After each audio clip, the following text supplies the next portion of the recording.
Dan selanjutnya akan disampaikan pembacaan riwayat singkat Manaqib Maulana Syekh Muhammad Zainuddin bin Abdul Majid Al-Masyhur oleh guru kami yang mulia Fadilatul Syekh Adnan bin Muhammad Altaf Al-Madani. Kepada beliau dipersilahkan dengan segala hormat.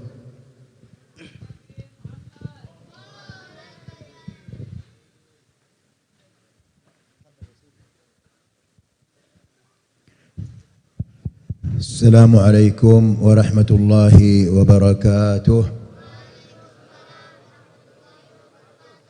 Alhamdulillahi rabbil alamin, wassalatu wassalamu ala sayyidil mursalin wa imamil muttaqin wa khatamin nabiyyin wa qaidil ghurril muhajjalin sayyidina wa maulana wa habibina wa karimina wa syafi'ina wa sanadina wa qudwatina wa uswatina wa qurrati a'yunina wa nabiyyina Muhammadin sallallahu alaihi wasallam wa ala alihi wa ashabihi wa azwajihi wa atba'ihi ila yaumiddin. Amma ba'du.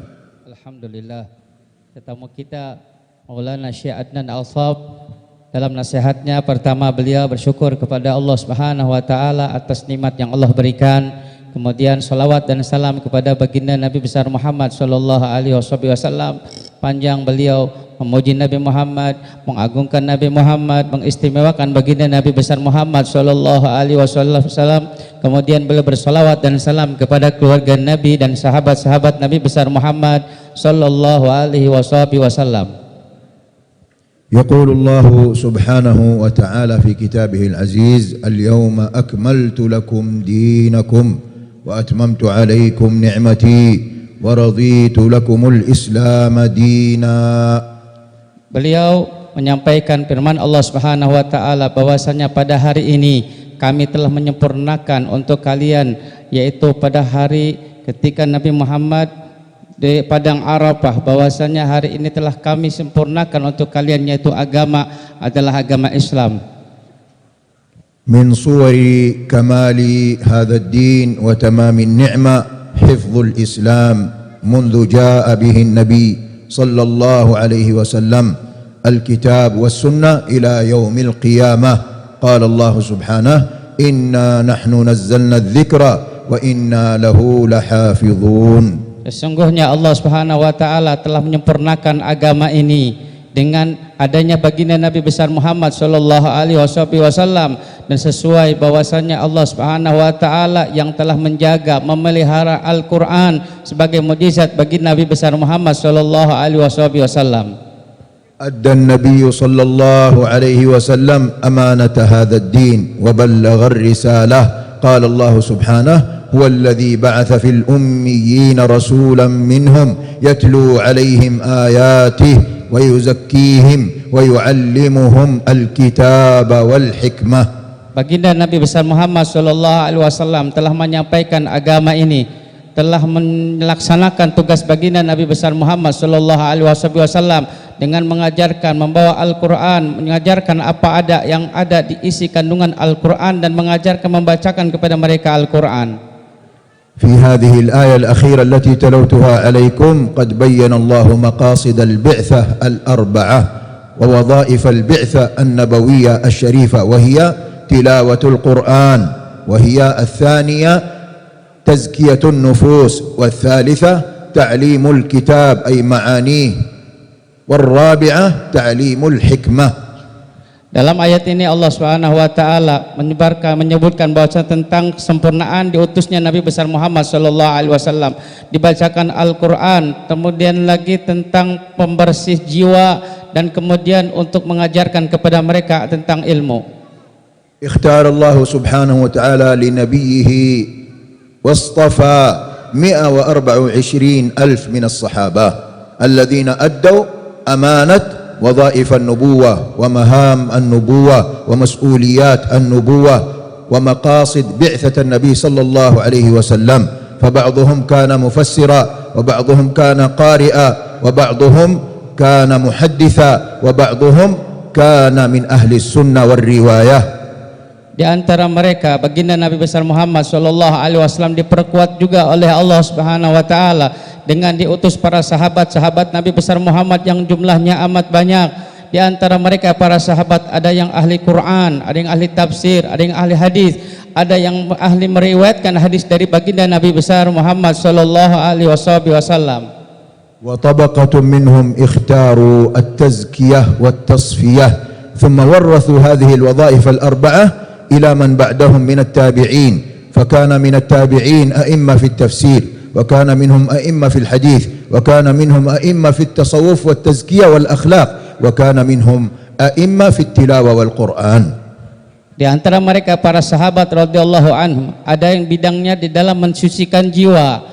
Kemudian setelah mereka dilanjutkan lagi, diwariskan lagi kepada para tabi'in, yang dimana para tabi'in pun mengemban. Di antara mereka ada yang ahli tafsir, ada ahli hadis, ada ahli di dalam menyucikan jiwa mereka, di dalam menyucikan atau menyebarkan ilmu tasawuf akan ketenangan dan kebersihan dan kesucian daripada jiwa-jiwa ini.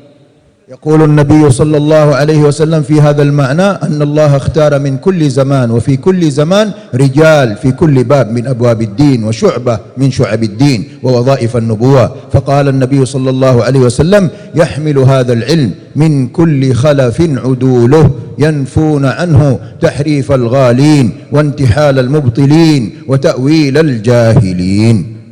Tandanya bahwasanya Allah Subhanahu wa taala telah menyempurnakan agama ini dengan diperkuat dari setiap zaman ke zaman. Ada para rijal, orang-orang yang mengemban akan amanat ini, menyampaikan apa yang diajarkan oleh baginda Nabi besar Muhammad sallallahu alaihi wasallam.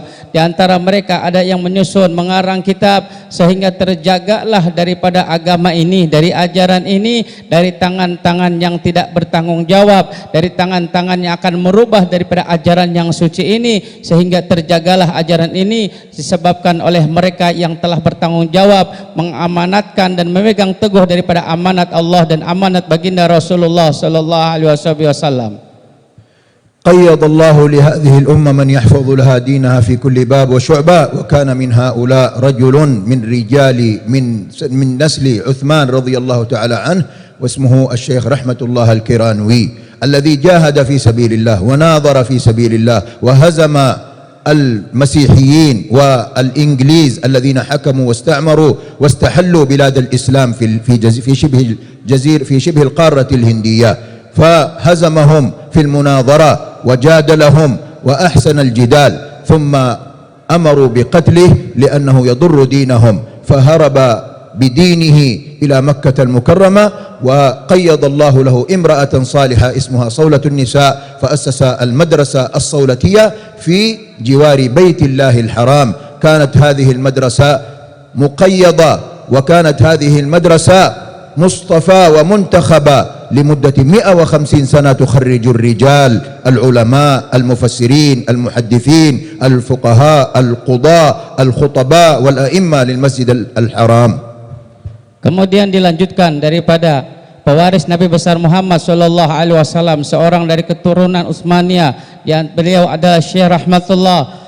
Beliau telah berhasil menggugurkan atau mengalahkan seseorang yang niatnya tidak baik atau untuk akan merubah ajaran ini, sehingga terkalahkanlah orang tersebut. Kemudian Syekh ini hijrah pergi ke Makkah, kemudian dinikahkan dengan seorang wanita soleha, kemudian membangun pesantren, yang di pesantren tersebut yang bernama As-Salatiyah, sehingga makmurlah sampai 150 tahun. Keluar dari pesantren tersebut ulama-ulama yang besar, mereka ada yang ahli tafsir, ada ahli hadis, ada di antara mereka orang-orang yang hebat, sehingga tersebarlah ilmu baginda Nabi besar Muhammad sallallahu alaihi wasallam.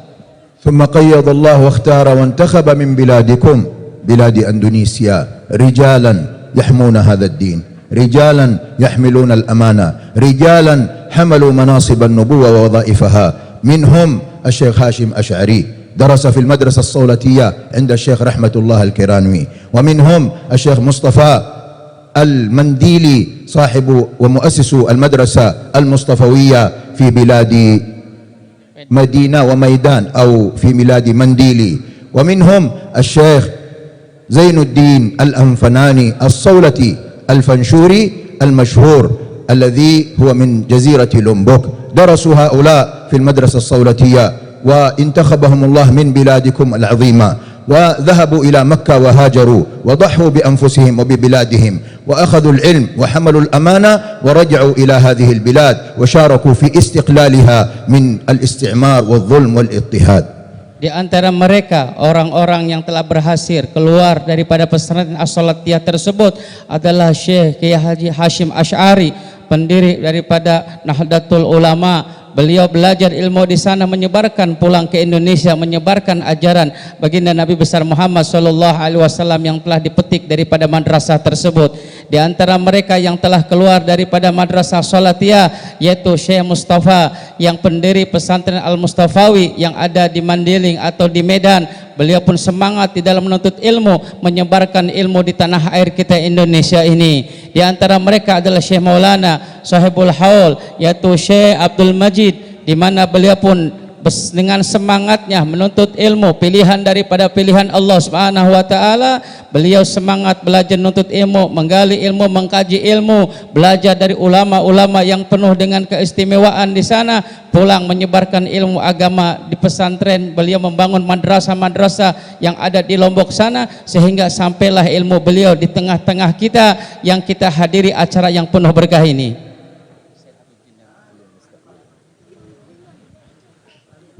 مرحبا مولانا مرحبا. خذها.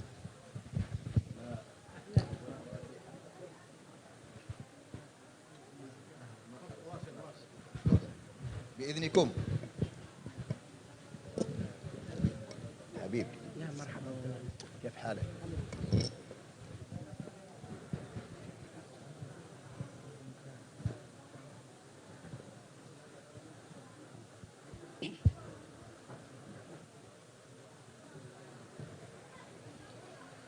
صاحب هذا الحول مولانا الشيخ زين الدين الأنفناني الصولتي رحمه الله تعالى. اختاره الله من جزيرة لومبوك، ولم تكن المدارس والمعاهد كثيرة في ذلك الزمان عندما قيض الله هذا الرجل المبارك.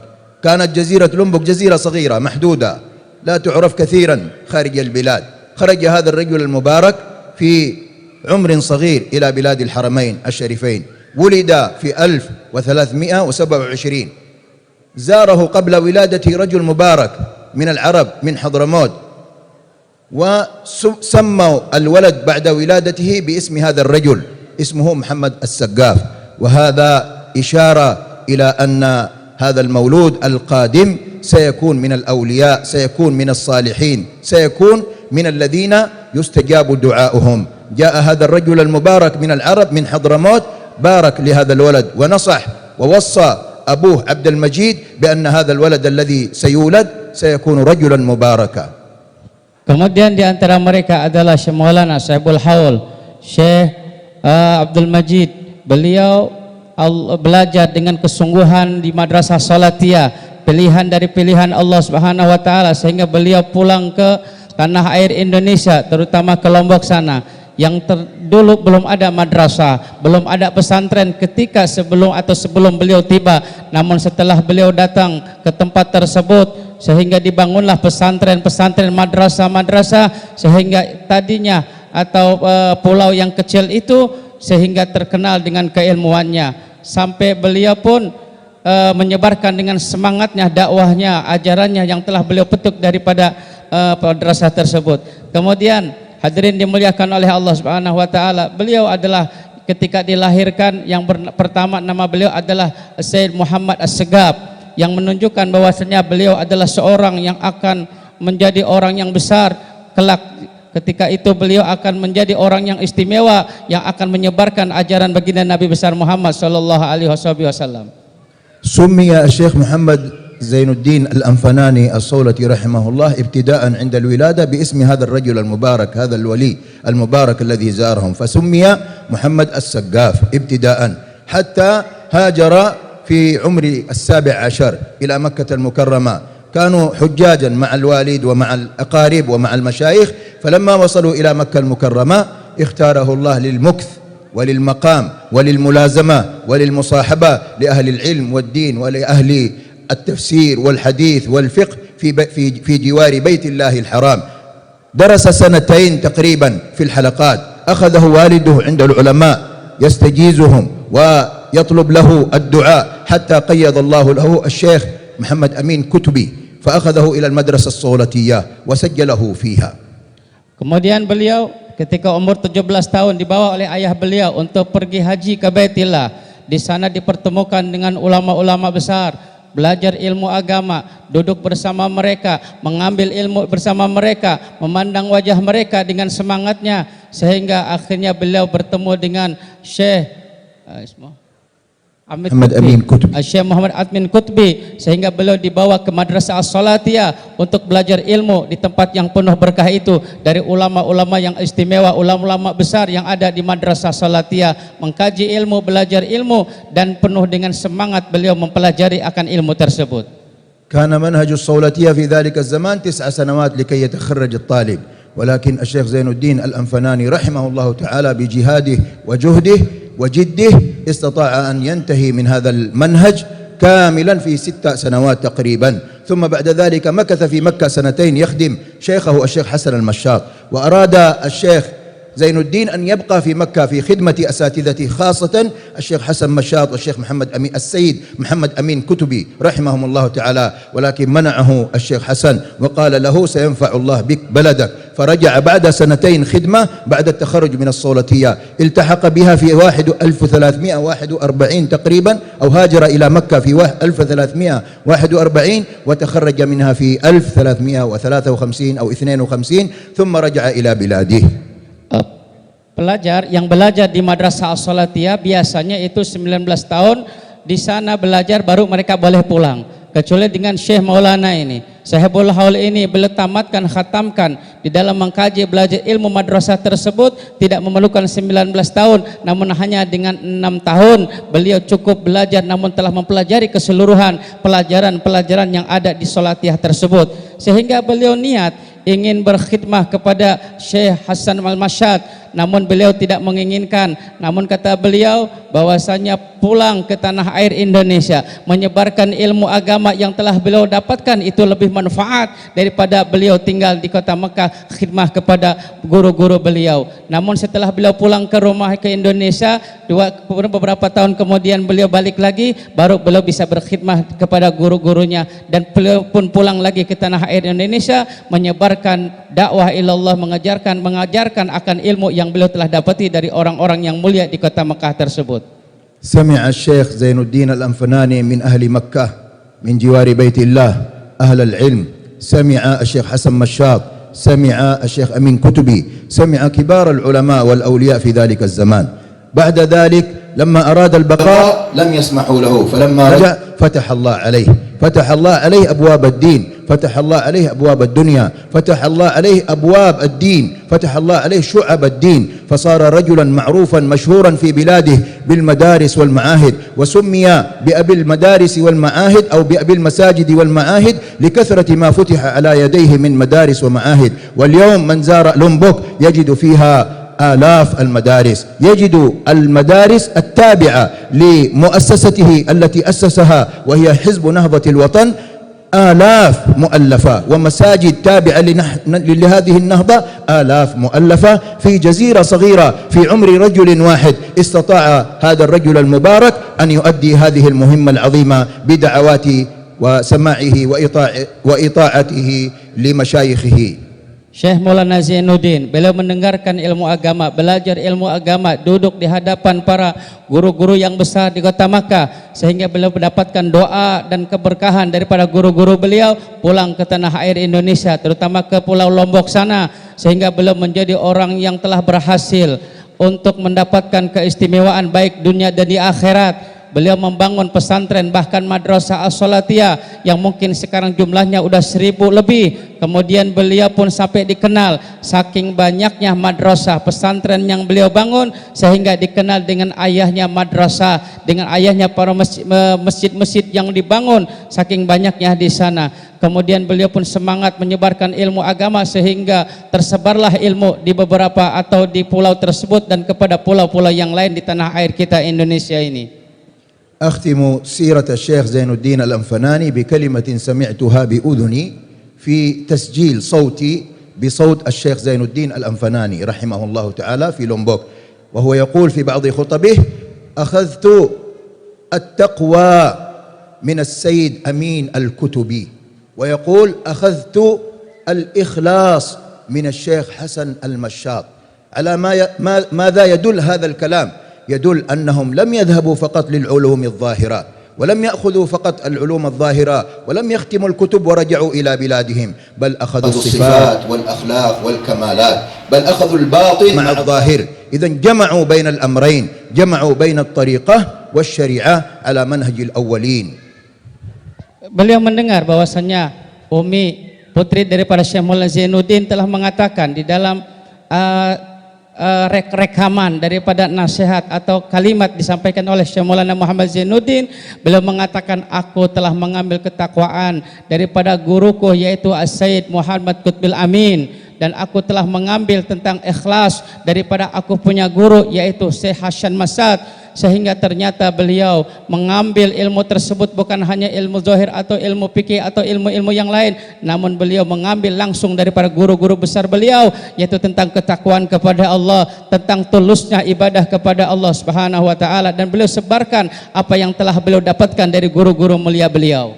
ونحن إذ نذكر مولانا الشيخ اليوم في هذا الحول المبارك وهذه الليلة المباركة، إنما مقصدنا أن يرزقنا الله سبحانه وتعالى صفاتهم وكمالاتهم، وأن يرزقنا الله سبحانه وتعالى أخلاقهم. إذا قرأنا سير الأولين والكاملين والراسخين يرزقنا الله، والحول من التحول، فنسأل الله أن يحول أحوالنا إلى أحوالهم، وأن يرزقنا صفاتهم وكمالاتهم، وأن يؤدي بنا مسؤولية هذا الدين، وأن لا يؤتى الإسلام والدين من ثغورنا. نسأل الله سبحانه وتعالى أن يبارك في أعماركم، أن يبارك في مجلسكم، أن يبارك في مؤسس المجلس، أن يبارك في الحاضرين، وأن يكرمنا بالسادة، وأن يكرمنا بالحبائب، وأن يرزقنا الإخلاص، وأن يرزقنا التقوى، وأن يرزقنا كل خير، ويحفظ بلاد الحرمين الشريفين وبلاد الإسلام والمسلمين، وأن يهيئ لهذه البلد ولهؤلاء لأهل هذه البلاد Amin.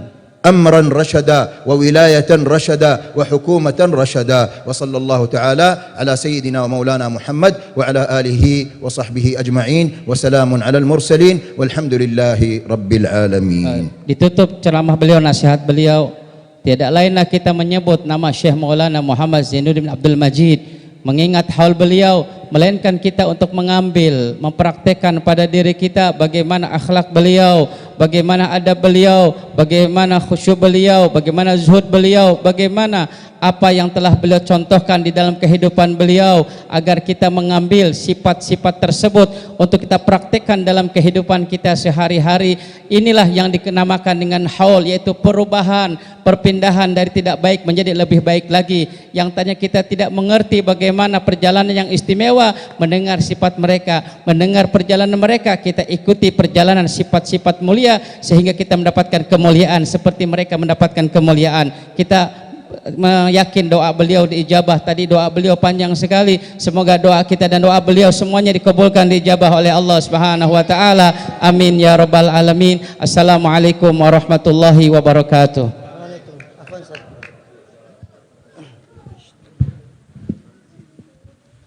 Alhamdulillahirabbil alamin. Hadirin wal hadirat yang dirahmati Allah Subhanahu wa taala. Alhamdulillahirabbil alamin. Dan selanjutnya mari sama-sama kita dengarkan mau'izah hasanah yang akan disampaikan oleh guru kita yang mulia, Habib al-Mahbub Al-Habib Jindan bin Novel bin Salim bin Jindan. Dengan segala ta'azim dan hormat kepada beliau, dipersilahkan.